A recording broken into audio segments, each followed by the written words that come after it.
Imagine being a pilot for many years. Imagine being a pilot for almost for a decade, and you're a commercial pilot, you're a CFI, or even an airline transport pilot.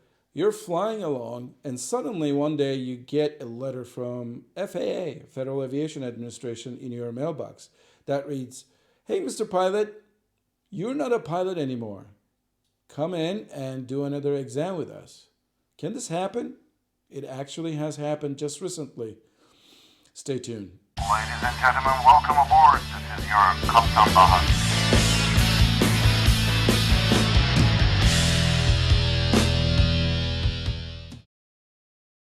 Recently, I was going through some aviation news, and I noticed that there was a very interesting news out of Cincinnati, Ohio.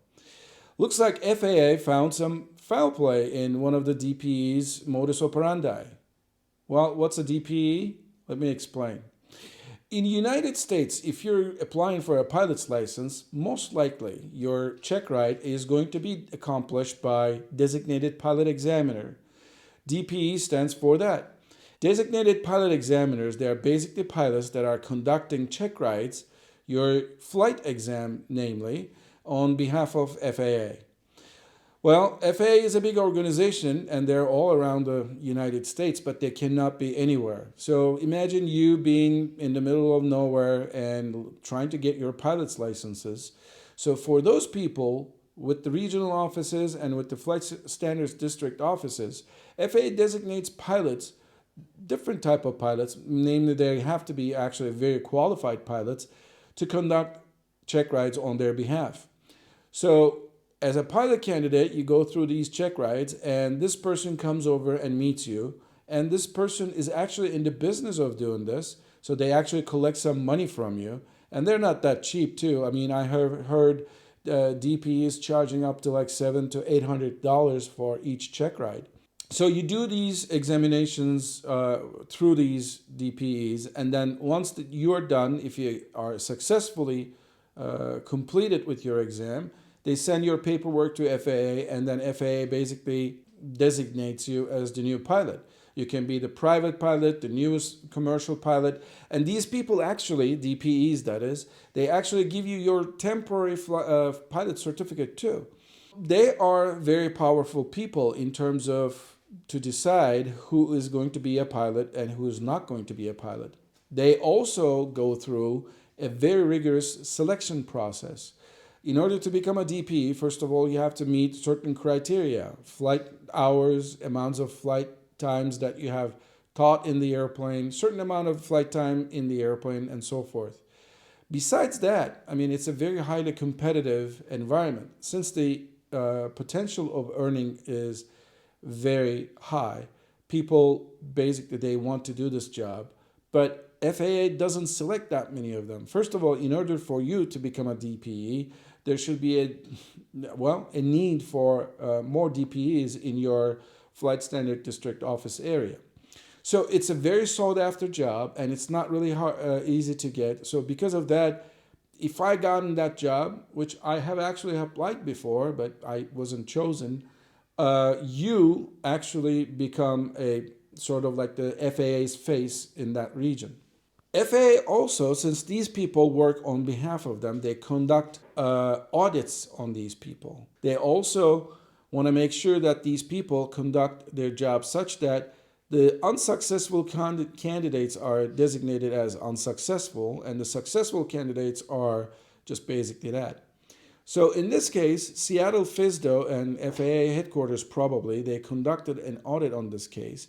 They found a guy named Mike Puller. You'll see the picture of him here, that he did not do a very good job in terms of being fair, and basically, hopefully not, but I guess he was not applying the practical test standards to his examination.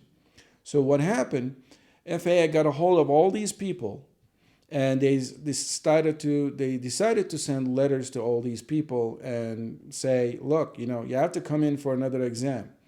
There are some exceptions to the rule.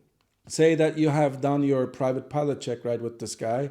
If you have done a commercial pilot check ride with somebody else, you're off the hook. Or if you have applied for a higher license, say that you have become an ATP pilot since doing a check ride with this guy for a lower pilot's license, you're again off the hook. But at the same time, if I'm guessing there are a lot of people that they will have to do a recheck for their pilot's licenses. Imagine, getting your CFI 10 years ago and going through that same check ride again, which is one of the hardest check rides in FAA designation. I think it is going to hurt quite a bit of people. And as a matter of fact, this guy gave pilot's licenses to the people that they live overseas. They don't even live in the United States. So these people, they will have to make their way to Cincinnati or some other place in the United States, arrange a check ride with somebody else, and after that check ride, they have to pass it successfully, and they have to pay for all this thing out of their own pocket. Very unfortunate situation. I have heard few cases like this in the past. Doesn't happen every year, doesn't happen every 2-3 years, but I have heard some other places where, as a matter of fact, there was a friend of mine that they had to go through this process as well. The good thing about it is the fact that the audit process worked. They were able to catch this guy basically handing out certificates like hotcakes or like Christmas present to people, whoever paid him. We haven't had a chance to talk to Mike Pueller about this. He canceled his LinkedIn profile. He basically took it offline. There are a couple other online presences, but obviously he is staying put. I'm sure there's going to be some kind of a litigation involved, but that's beyond the story. So it's an unfortunate case for hundreds of pilots that they have to just basically go through the same check ride that they went through a year or 2 or 5 or 6, 7 years ago. Again, because sometimes, your pilot skills are not that fresh. The fact that you've been working on a license means that, you were concentrated on that, but you moved on from that license, but it's an unfortunate situation. So because of that, let's see what happens. And let me know if you have gone through this type of a recheck process before. You can leave a comment at the below and let me know if you have gone through similar processes where your check ride was canceled and you had to do it all over again. This is unfortunate, but again, it's a fortunate thing that the system worked in this case. This is all for now, and I hope to see you on different Kaptan Baha videos. For now, Kaptan Baha out. I noticed that there was an email and designated pilot examiners, they're just based, blah, blah, blah.